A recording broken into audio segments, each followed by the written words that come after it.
basically, this is about Geff, and I'm sure most of you know who this character was. Some of you may not know. So I'm not going to go into the full tale because obviously I think most of you already have an idea of who it was or what it was. So what I'll start off with, this was a very brief introduction anyway, just to refresh people's memory.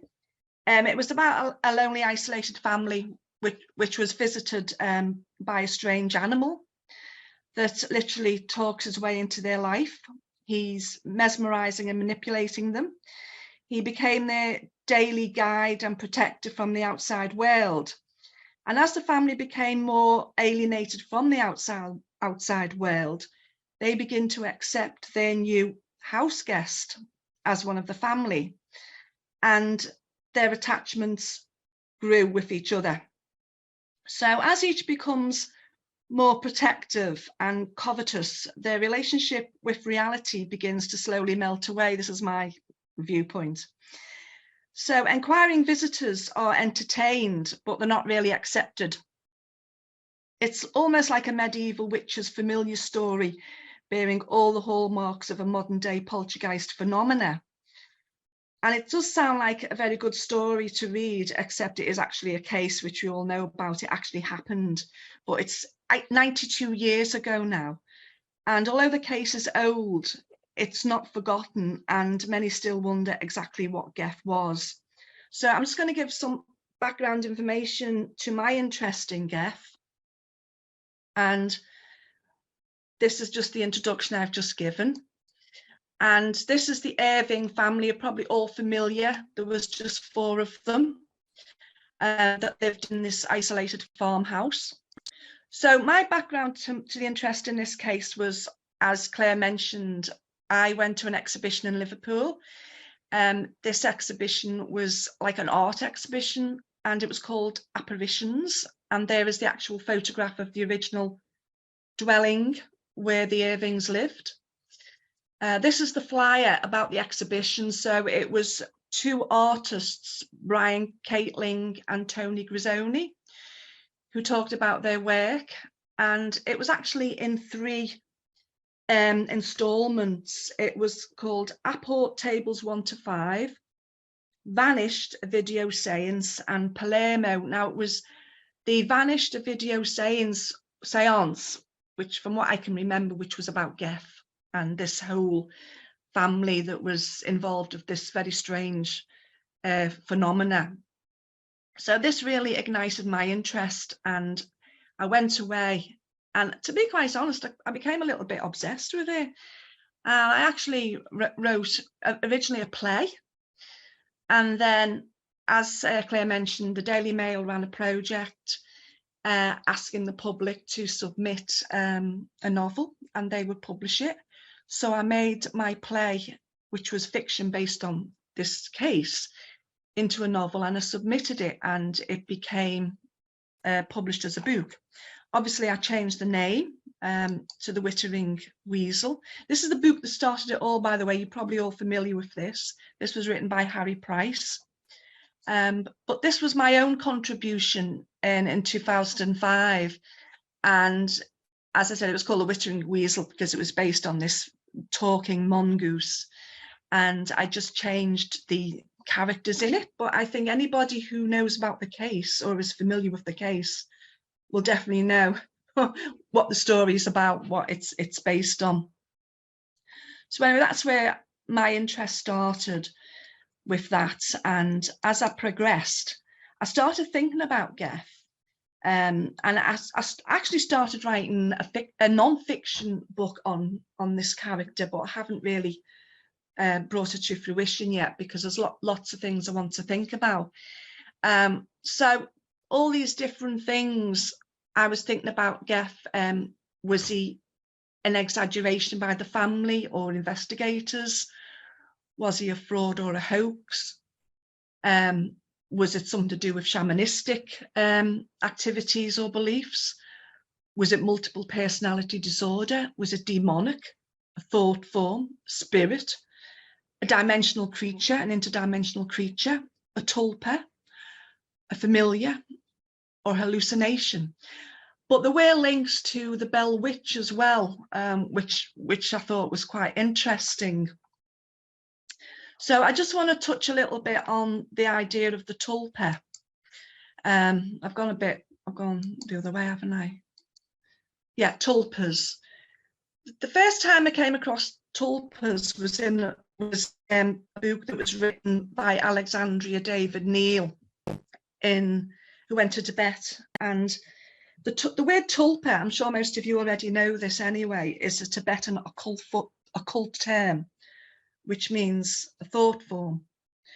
So this is a being that is allegedly given temporary existence through the power and creation of the human mind. So tulpas are said to be created for various purposes and are usually human in form. And obviously this is one of the most well-known accounts about them, which was of the late 19th century writer and traveller, which was Madame Alexandria David Neal. And she was a practicing Buddhist who spent 14 years in Tibet, and she was also involved in occult study as well with the lamas. And in the book she wrote, which was called Magic and Mystery in Tibet, published in 1931, she gives an account of her experience during that period. And it includes part where she decides to create a tulpa, or she allegedly created a tulpa. So in her book, she actually relates how she did this. She deliberately created this thought form, which she believed would be harmless. So she deliberately visualized sort of like a comical figure. He was like a short, fat, jolly monk, seemingly innocent in appearance. And according to Neal, she was able to activate this being purely from her own imagination and will by using advanced meditation techniques and Tibetan occult practice. Now, following several months of intense concentration and ritual, she alleged that she succeeded in creating the being exactly as she visualized him. And so physical was his manifestation that he even became a guest in her apartment and was seen by other people who visited her. So when she decided to go on a trip, she took this monk along with her servants and tents, and she would observe her tulpa with interest. And she claimed that not only did she watch him performing various actions natural to a traveller, and which she had not commanded him to do, but that also other persons were able to see him. But as time went on, however, things did not fare so well, because what happened was, according to her, when the tulpa began to develop an independent identity of his own and break free from her control, he seemed to develop an identity that was started to become completely different from the one she created.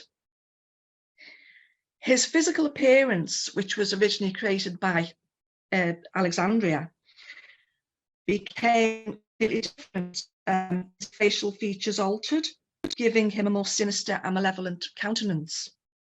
So as a result, she decided to disperse him. But she found out that this did not prove to be such an easy task. And it took her 6 months of concentrated ritual to actually destroy him. So some researchers have suggested that thought forms might be externalizations of material existing within the human collective unconscious, and thus might be responsible for the appearance of ghosts, aliens, UFOs, and other non-human entities. But of course, that is another discussion. So another example of a similar creation to a thought form was activated by the imagination and willpower by the author Dion Fortune. Now, she constructed an elemental, and she was an occultist who lived between 1891 and 1946. And she was the founder of the Society of the Inner Light. And she was actually one of the most well-known figures of the 20th century and in esoteric writing. Now, she wrote this book called Psychic Self-Defense, which was published in 1930. And she describes how she accidentally formulated what she described as a werewolf. And in the book, she goes on to explain that as a course of retaliation against someone who had perpetuated an injustice upon her, that she gave rise to the thoughts of Fenris. Now, Fenris is the Norse mythological wolf. And although not claiming to be consciously aware at the time of conjuring up any elementals, nevertheless, this is what she claimed to have summoned into visible manifestation. Now, according to occult law, thought forms have the ability to interact with their environment and thus can be used as powerful psychic weapons against one's enemies in so-called psychic attacks. And according to the Theosophy Society, there are actually 3 types of thought forms. The first are those that are actually the 3-dimensional image of the person who is actually thinking about them. And this may actually account for stories of spirit doubles or doppelgangers. Second are those whose images are of inanimate objects created by the thinker. And the third, there are those that are capable of exhibiting an independent intelligence, which is probably that set that David Neal created and possibly Dion Fortune. Now, within these categories, there are thought forms which are differentiated by the emotions of the thinker, specifically if these emotions were highly charged at the time of their creation. And the duration of the thought forms depends entirely on the clarity of the mind that created them. Sometimes they may be able to begin to draw energy from other sources and may even become entirely independent, developing their own intelligence and will, which is what was alleged to have developed with the tulpa thought form created by Neil. So in such cases, they can exist for years, and such entities may actually account for some ghosts or poltergeist phenomena. And when a thought form achieves independence from its creator, it can usually only be destroyed by thought of comparable power to that which produced it. So more commonly, thought forms will simply fade away once their purpose has been fulfilled. Now, Carl Gustav Jung, sorry, I can't pronounce it, he considered the possibility of thought forms developing a life of their own. And in ritual magic and traditional voodoo, thought forms are made much of. And a thought form is essentially a thought, which after a given time, instead of being an original, personal, subjective impression, can become an objective form of energy that seems to evolve a capacity to exist in its own right. Thought forms can be produced deliberately or accidentally, subconsciously or consciously. And these strange entities, while appearing solid and physically real, are actually created by the minds of those with sufficient knowledge and discipline to do so, hence the name. And although they are said to be visible only to clairvoyance and are sensed intuitively, by others who are less sensitive to psychic manifestations, there is evidence to suggest that they may be directly perceived by anyone coming into contact with them. So, I mean, could Geth be a product of the mind is what I'm trying to get at here. And obviously, there's a question over, are ghost products of our minds as well? So I'm just also going to touch on another subject area, which I'm sure most of you are familiar of. And it's about the research group in 1972 called the Philip Group. Now, they claim they produced a spirit which never existed. And this group was based in Toronto, Canada, and they were led by Dr. George Owen, who was an ex-Cambridge professor who had been involved with the Cambridge Psychical Research Society. Now, this was basically a science group which was formed, and they were skeptics who were neither spiritualists or mediums, as far as is known, but rather they were studying phenomena as scientifically as possible with no pre-existing beliefs. So they experimented with the idea of tapping tables by using psychokinesis. And psychokinesis, or PK, is the power to influence physical objects by sheer sense of will.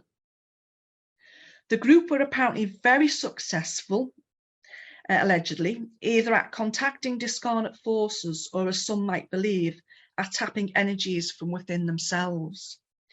So they decided to create their own fictitious spirit. And they first created a story about this fictitious spirit, and they gave it a name, a gender, a history, and emotion. Called it Philip. They wrote it all out, and even one member of the team drew a sketch of their would-be creation.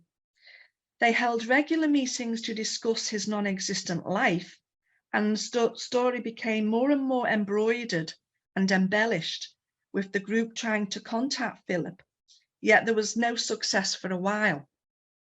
So they basically wanted to see if they could make him real enough to manifest, thus aiming to prove that such phenomena can emerge from within the collective mind.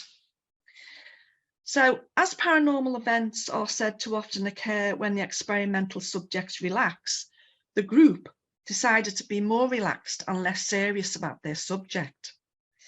And as they became less intense in their efforts to manifest Philip, after about a year, some strange things did begin to manifest, to the amazement of the group. The event started with a bang on the table, and it began to move. The group asked whom it was making the sound and the movement by asking the usual response for, in the raps, like 1 rap for yes, 2 raps for no. So what happened was they inquired if it was Philip, and they received 1 rap. Yes, it was. They then continued by asking who he was, where did he live, and how did he die. Julie, sorry?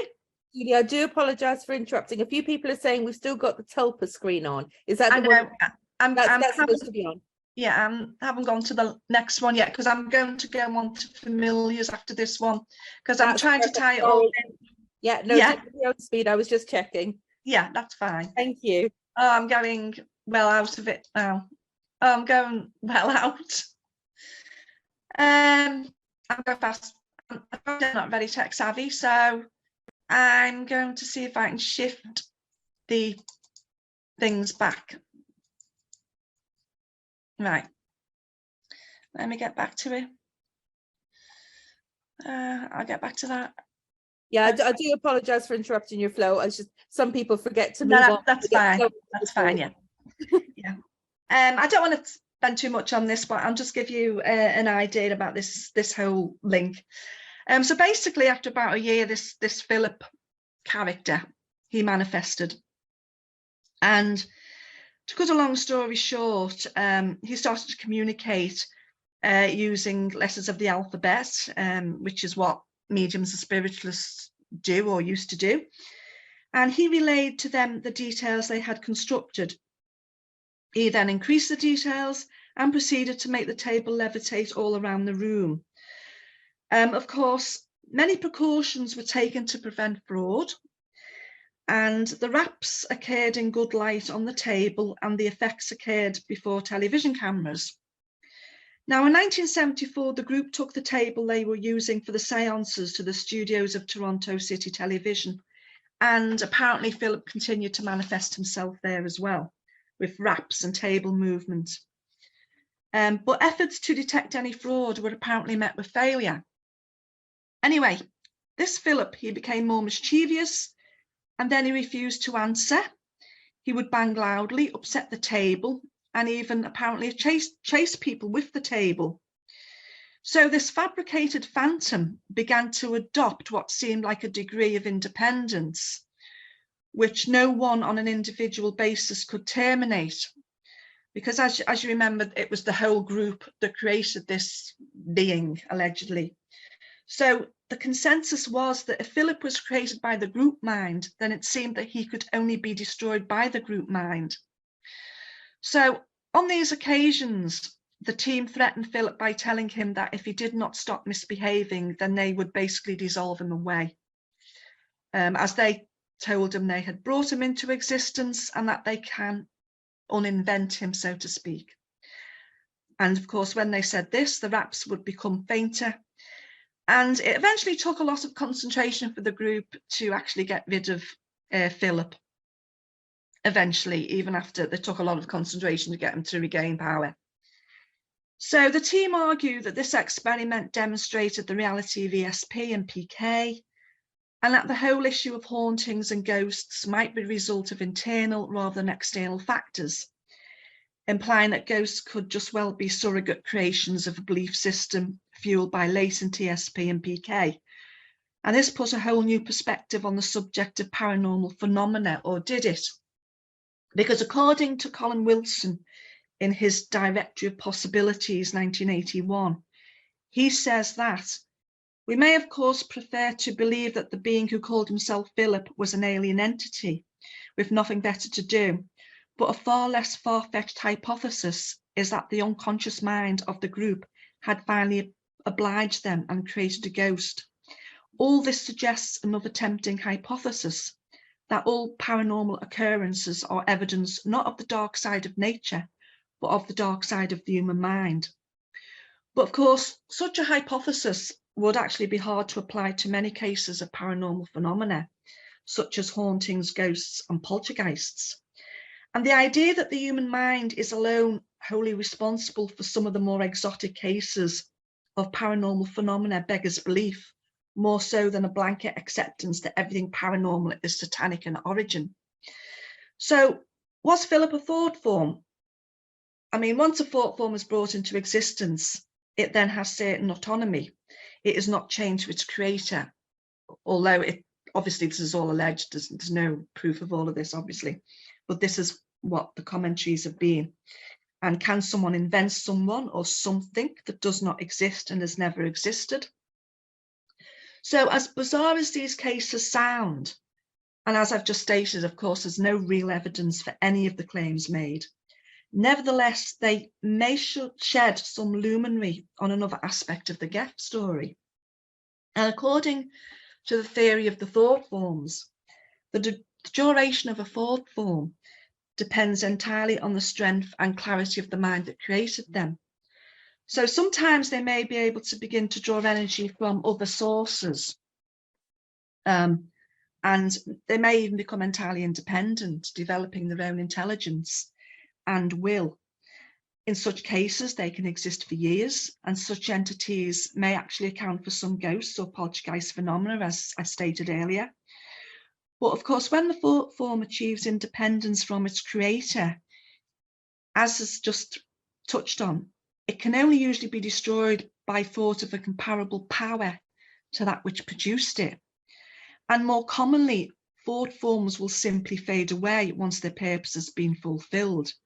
And as we all know, Geff himself just simply vanished in the end. So basically, there are just a couple of things to consider here. Did the Irvings, and this is just purely speculation, either individually or collectively conjure up such a being if it were entirely possible? On the other hand, both of these books, which were written both by Alexandria David Neal and also Dion Fortune, were written in the era of the same era that the Irvings case, which was in the 1930s.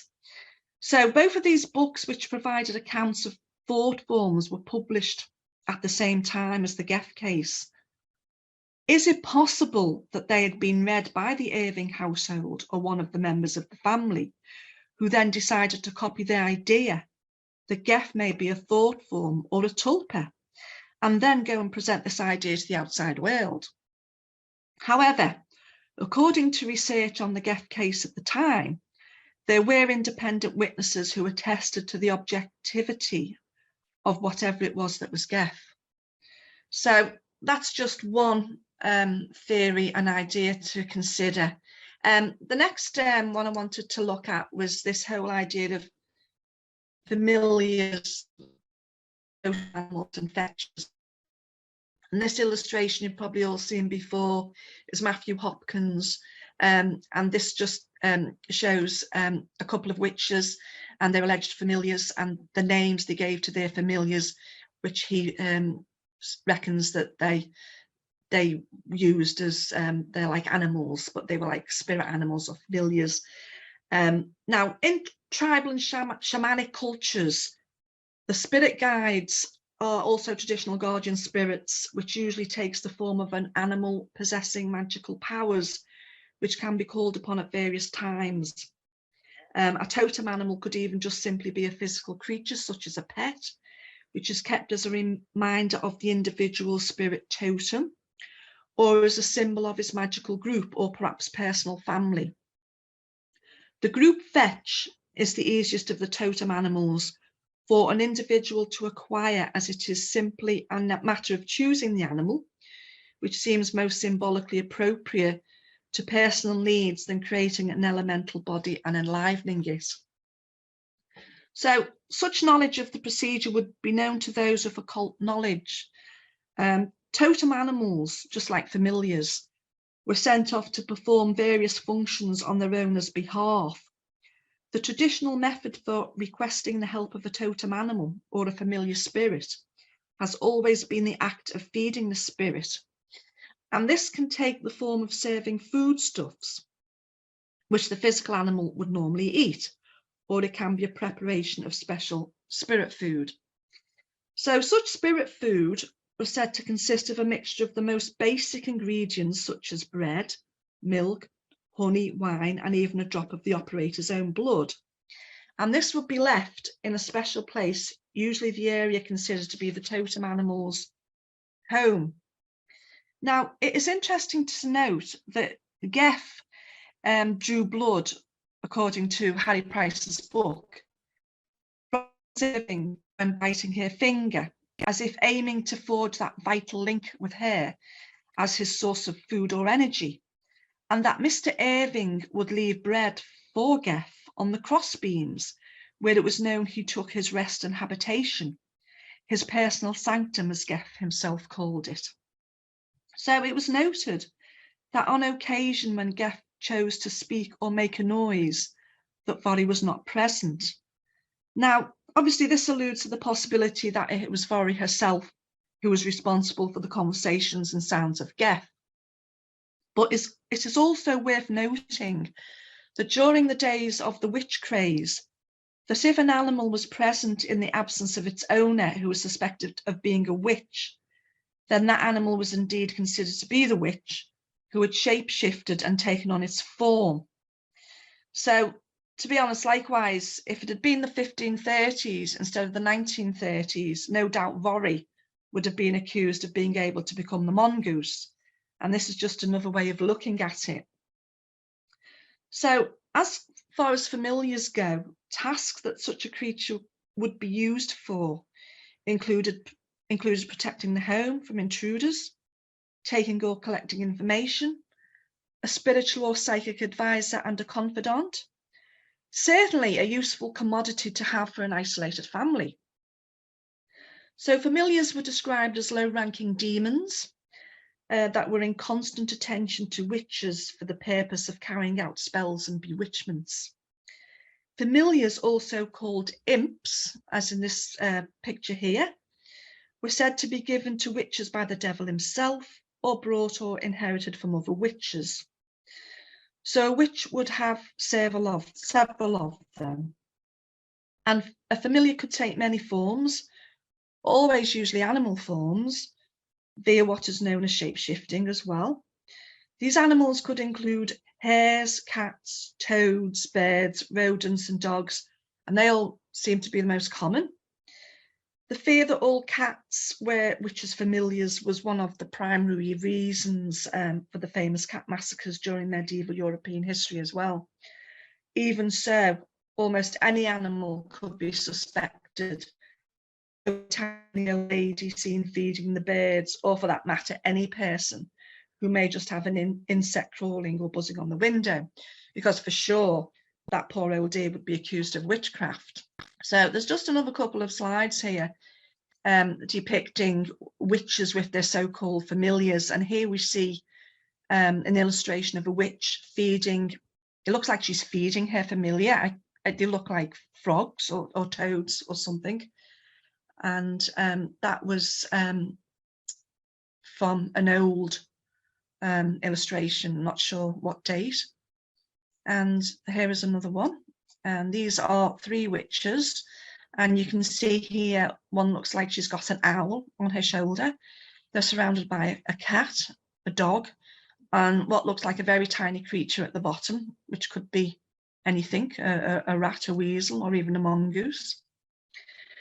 So this totem animals, like familiars, could even just simply be a physical creature, such as a pet, which is kept as a reminder of the individual spirit totem, as I said before, or a symbol of the magical group. So these totems or fetches or familiars were used to aid, protect, and act as messengers. And in the medieval witch lore, it was also common belief that witches could shapeshift and become cats, hares, and weasels. And this form of projection was also known as sending the fetch. So that fetch can be an individual person's creature, a guardian spirit. Now, in this case, such a form is sometimes referred to as what's known as the Nawal. I think that's the correct pronunciation, I'm probably wrong. This is believed by the Mesoamerican people to be the personal guardian spirit to reside in an animal, and is both the totem animal and the person who is capable of taking on the form of that particular animal. And another form is the spirit creature, which the individual acquires in their travels into the astral worlds or through certain kinds of magical workings. Such a creature may be known as an ally because it aids the practitioner in his or her magical workings and development. Now, this creature will be totally personal to one particular person, and each creature is an individual. It is a separate being which can perform actions on its own behalf. It has a mind of its own, yet it is bound in some way to one of the particular practitioners.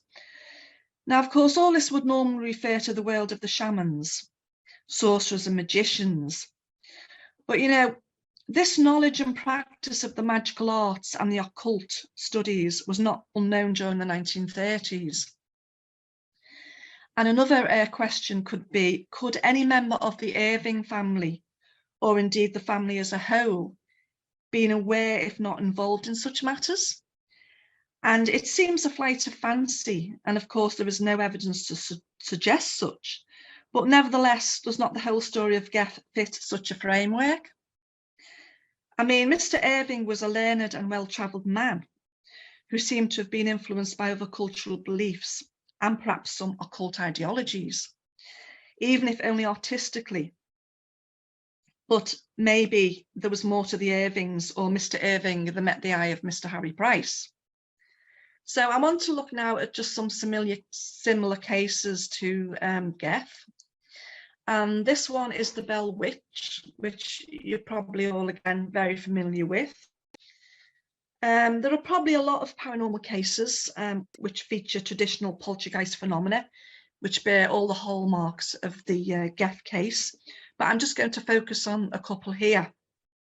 This case in particular, the Bell Witch, it does bear striking similarities to the Geth case. These manifestations took place in 1817, and a lot has been written on this case, and I just want to highlight what I feel are very close similarities to the Geth case. For almost 4 years, what came to be known as the Bell Witch tormented the Bell family with its reign of terror. Now, these manifestations occurred on a farm owned by John Bell in Robertson County in Tennessee. Now, Mr. Bell was a prosperous man. He lived a quiet life with his wife. He had 4 sons and 1 daughter. But unfortunately, his quiet life was soon to come to an end as disturbances began to manifest themselves, just like in the Geth case. Initially, as in the Geth case, there were the knockings and scraping sounds that seemed to come from outside of the walls and windows of the house. Later, the sounds seemed to enter the house. They appeared inside, taking the form of gnawing noises on bedposts, scratchings on the floorboards, and flapping sounds on the ceilings. Now, The all too familiar hallmarks of the early stages of poltergeist phenomena are quite well known, but gradually this noise increased until it seemed to shake the whole house. And obviously, as time went on, new sounds were added to the repertoire. Chairs were also overturned, stones rained on the roof, and the sounds of heavy chains were heard dragging across the floor. And then it too started to eventually talk and asserted that it was a spirit from everywhere. Now, just like Mr. Irving, John Bell also saw a curious animal on his farmland. He described this animal as looking something like a dog, but it was not quite a dog. And he tried to shoot it, but he missed it. He then saw something else which looked like a turkey, but again, he said it was not really a turkey. Again, tried to shoot it, but he missed it. Now, Bell's daughter Elizabeth was 12 years old at the time, and that was about the same age as Vorey in the Geff case. And like Vorey, she seemed to be the focus for the phenomena, except unlike in the Geff case, this particular manifestation was extremely malevolent and spiteful, especially towards John Bell. So initially, the family sought to keep their experiences secret because they were well liked in the community, and obviously they did not want to draw undue attention to themselves, especially during that age when there was a lot of superstition. But then the phenomena began to show physical strength, notably continually pulling on Betty's hair. And James Johnson, who was a relative, I'm not sure if he was a relative or a friend, but he's related to the case, he was convinced that the phenomena could understand human language and ought to be able to be capable of communication. So here again, we see a similarity to the Geff case. But the neighbours were called in as part of an investigating committee. And fascinated by such strange and inexplicable events, they encouraged it to manifest even more phenomena by inviting it to rap on the wall, smack its mouth, etc. And in this way, wrote Richard Williams, the phenomena was gradually developed. Sticks and stones were thrown, and an increasing level of violence developed, with on occasion individuals allegedly being struck in the face. However, John Bell himself began to occasionally act strangely. I'm not going to go into the full details of this case because, you know, there's a lot in it, and obviously many of you know what it's about, or you can go on and read more about it. But eventually the Bell family turned to a local lay preacher for help. Now, he visited their house and concluded that there was an evil presence there. And he returned with a committee of local residents who insisted on evidence of fakery, but apparently they didn't find any. So they had a Protestant background, and it precluded the idea of ghosts. The residents assumed that the Bell's unwelcome visitor was actually a witch. So that's where the Bell witch comes from. And that was the case which became to be known as the Bell witch. Now, this entity initially communicated with a rapping code, as in the Geff case, and then it quickly acquired the power of speech, which progressed from a squeak to a whisper to a loud shrieking, just like Geff. When the entity was asked who or what it was, it replied with several contradictions, one of which was, I am a spirit from everywhere, heaven, hell, and the earth. I am in the air, in houses, any place, at any time. I've been created millions of years. This is all I will tell you. Yet another reply was, I am the spirit of a person who was buried in the woods nearby, and the grave has been disturbed and my bones scattered. So as time went on and they had this dealings with this entity, it became more complex, it became more malevolent. And what happened eventually was the entity, while expressing an extreme fondness for his wife, despised John Bell.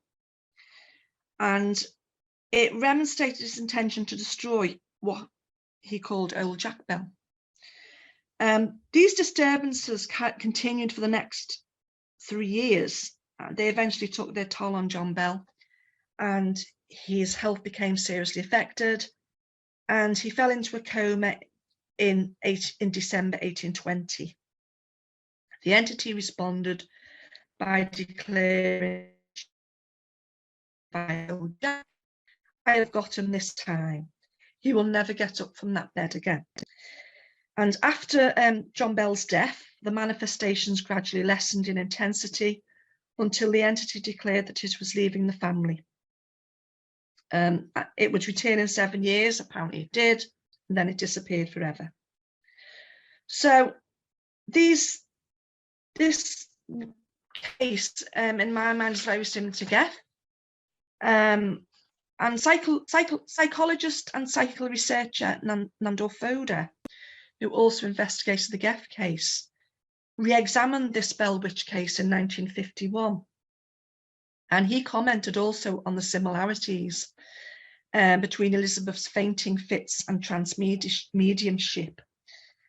He also suggested that John Bell might conceivably have molested Elizabeth when she was very young, and that his own illness might have been the result of a profound guilt complex. And this in turn might have been enough to trigger a split in Elizabeth's personality, with part of her subconscious being somehow responsible for the poltergeist manifestations. Now, another question is, could such a suggestion be applied in the Geff case, in as much as a possibly mentally or physically abused child living in a rural isolation in the 1930s, turning to a fantasy as a form of a comfort zone, and in doing so, creating Geff? Well, of course, we will never know. And of course, all this is purely speculative, and the Bell Witch case remains unexplained and unsolved, as does the Geff case. But just one other case I just want to touch on is involving the Reverend John Wesley, founder of the Methodist Church, who you may also be familiar with. He was 13 years old when, in 1715, strange knocking noises began to be heard in the family's house in Epworth Rectory in Lincolnshire, England. And what basically happened was these raps began to be heard and they grew in intensity. Family prayers also became frequently interrupted, but gradually the Wesleys became accustomed to the disturbances, and they actually called their unseen friend old Geoffrey. Well, Geoffrey, very similar to Geff, isn't it, or Jeff? So old Geoffrey attracted the attention of Joseph Priestley, a fellow of the Royal Society for the Advancement of Science, and also the discoverer of oxygen, apparently. Now, in 1784, he reported his findings in the Arminian magazine, and in his article, he suspected Hetty Wesley, some unconscious part in the phenomena. He noted that the disturbances were centered around Hetty's bed and were marked by Hetty's trembling in her sleep. So another thing about old Geoffrey in this particular case, he confined himself to just making noises and odd sounds. And after a couple of months, he left the Wesley family and the rectory of Epworth and became very quiet. So perhaps he just moved on as well, much like Geff did. So that was those two cases I just wanted to highlight. There was another thing I wanted to look at, which was transboundary spirits. Was Geff a transboundary spirit or entity crossing time and space? This came to my mind because in some religious texts, they actually talk about, they make reference to beings known as demons or jinns, which have existed since before the creation or the appearance of humans. They know the whole history of human beings. They know everything. This is one of the belief systems. And when you think about Geff and some of the remarks he made, and also in the Bell Witch case about they're a spirit from everywhere, that they've known everything, and certainly apparently for example, in the Bell Witch as well, the spirit there made claims that, well, he quoted Bible texts as well, which was very interesting. And Geff also had knowledge of languages and everything. So there was just this idea that maybe Geff, the spirit and the Bell Witch, were not individual different entities, but perhaps the same entity, going across time and space and just playing games with humans, like some kind of mischievous entity. There are some researchers who have got theories of paranormal phenomena, whether it's UFOs, poltergeists, hauntings, etc., do come from a same or similar source. Obviously, that's not proven, and people have their different views on that, and I also have my different views on it. But that's just one idea. That was he transversing, were these spirits transversing into different periods of history, tormenting different families for whatever reason, and the similarities are there. So another thing I wanted to touch on before we get to the end is the idea of the fantasy-prone personality, because I don't want to go too much into this, but this is described as a dispositional or personality trait in which an individual can experience a lifelong, extensive and deep involvement in fantasy. And some suggest that this is an attempt to just describe an overactive imagination, or living in a dream world, having imaginary friends. Such individuals who are prone to this state of mind are more likely to have a history of loneliness or a history of frequent physical punishment, according to researchers. And the individual concerned can also exhibit behaviour patterns or traits which may appear eccentric or bizarre to others. And obviously this is one aspect to be considered, but obviously in the Geff case, it would mean that the whole Irving family was subject to fantasy-prone personality, like a mass hallucination.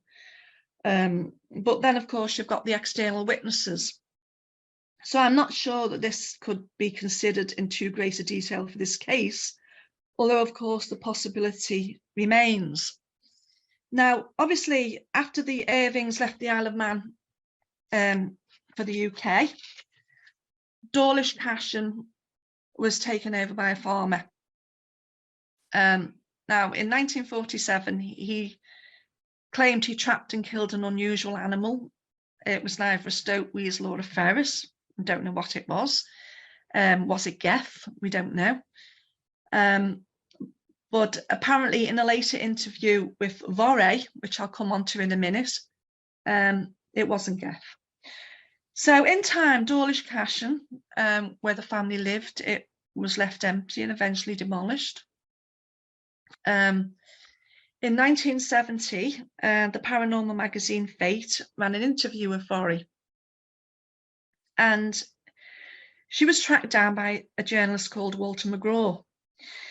Now, she was very reluctant to discuss this whole episode, and she claimed it had caused a lot of upheaval in her life and in the lives of her family, and that was one of the reasons why she never married. But she still insisted that Geff had existed. So the last clue may well remain with Vorey in that interview. And the question we can ask ourselves, which of course will never yield any answers, are why was Vorey so reluctant to discuss the episode? She still insisted that he existed, Geff. But we could also ask ourselves, what did she actually mean by Geff? Because she alludes to the idea that he was not her creation. So whose creation was he? He was the creature that everybody was led to believe existed, or was it a euphemism for something else known only to Vorey? We'll never know, because unfortunately, everybody that was involved in that case is no longer here. So apart from that, I want to come on to something else in a minute. But this is Dawlish Cashen today. As you can see, there's nothing there. But the house where the Irvings lived is long gone. It's long been demolished. The whole area, I've not actually looked into the land, the paranormal aspects of the landscape, because I know the Isle of Man has a lot of history around folklore as well. So that might be interesting to look at if there's any environmental factors which could have influenced the case.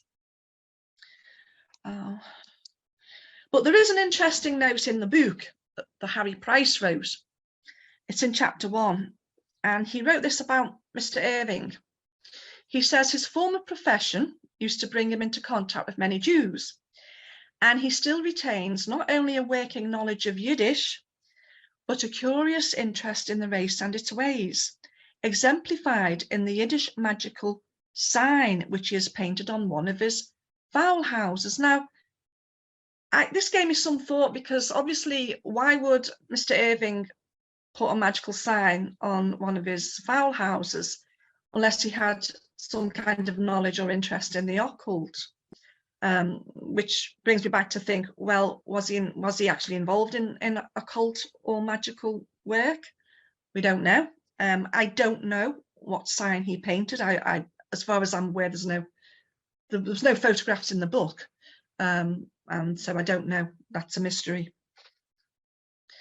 It'd be interesting if anybody can find out any more on that, actually, but I don't know how, because the case is so old. Other talking animals that we can think about, we've got Balaam's ass or donkey in the Bible, and of course the story of the serpent in the Garden of Eden. Now, obviously they're stories, but they're interesting. But in reality, we do have animals, at least birds, who can speak, or we should say mimic, the human voice and other sounds, actually. The corvid family, such as crows, jackdaws, ravens, magpies and rooks. Parrots, minor birds and some songbirds. They can all be taught to mimic the human voice, and some of them actually mimic sounds. But of course, it's really strange, because why birds?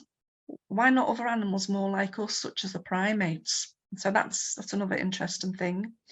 So there are creatures that exist in our world that can give the appearance of a human voice, but they're so different from us. The conclusion from this is, what can we really conclude from this case? It's so old now. How would this case have been researched if it had happened today? What do you think the theories or conclusions from it would have been offered today? Because as I said before, all the people involved in this case, the family, the witnesses and the investigators, they're all deceased. Even the original farmstead is no longer there. So we can only examine the information and the alleged evidence that we are left with, and perhaps look at the history of the environment where this case took place. Because as I've said, the Isle of Man is very rich in folklore and ancient traditions, and it seems that Geoff has become interwoven with them as time goes by. So this is a magazine I've still got. It's from 1982. It was only 60 pence at the time, and it has actually got an article on the talking mongoose in it and a couple of photographs. That is the book that I originally submitted, that I've got on Amazon. The Whittering Weasel. It's fiction, but it's based on the case. I just changed the names of the characters and slightly changed the circumstances. But as the book actually says in the introduction, if you know about the case, you will know exactly what this book is about, even though it's published as fiction. So I think, thank you for listening, and I just want to know if anybody's got any questions or ideas or any theories that they can add to it. Thank you so much, Julie. That was fantastic talk. I think, speaking for myself, but I think probably for lots of people here, Geoff is one of those cases, or Geoff, however you pronounce it, that as soon as you hear it, for paranormal investigators, anyone interested in that field, just automatically makes you go all misty-eyed, and yeah, just brings a smile to your face. So thank you. It was a lovely take on it as well.